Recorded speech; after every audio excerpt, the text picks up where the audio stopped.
Picture this. You just finished the Old Testament, excited to finally dive into the Gospels. You open Matthew 1, expecting an epic start to the New Testament. But instead, you're met with a genealogy?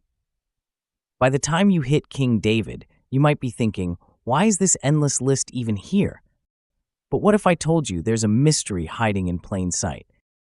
Let's take a closer look at Matthew 1 verses 2 through 6. Now, before you throw something at me, I promise we aren't going to read the whole thing. The genealogy of Joseph's family spans 42 generations, but these verses highlight something unusual. 4 women, Tamar, Rahab, Ruth, and Bathsheba, identified only as Uriah's wife. The question is, why are only these women mentioned in the 42 generations, and what do they have in common? Let's start with our best clue, Bathsheba. By calling her Uriah's wife, Matthew deliberately reminds us of David's affair with her and his role in Uriah's death. This was actually deliberate. Many biblical writers did this strategically when they wanted to highlight the affair. Now let's look at Tamar's story in Genesis 38. Left without the promised provision of a husband, she disguises herself as a prostitute to secure her place in Judah's family. It's messy and unconventional, but her boldness preserves her lineage.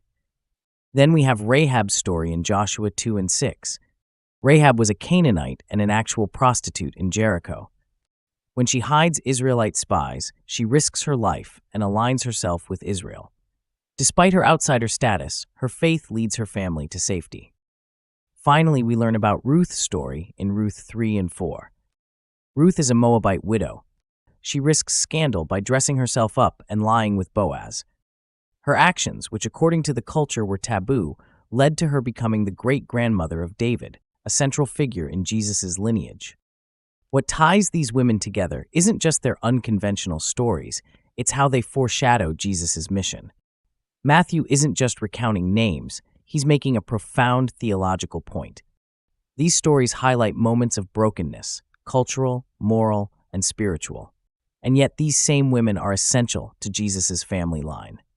Why? Because Jesus came not just to reverse the curse of death introduced in Eden, but to redeem every layer of human brokenness, including the moral and spiritual corruption hinted at in Genesis 6. Matthew's genealogy isn't a dull list. It's a blueprint of redemption. It proclaims Jesus as the Savior who embraces the messiness of humanity, reversing ancient curses and restoring all people to God.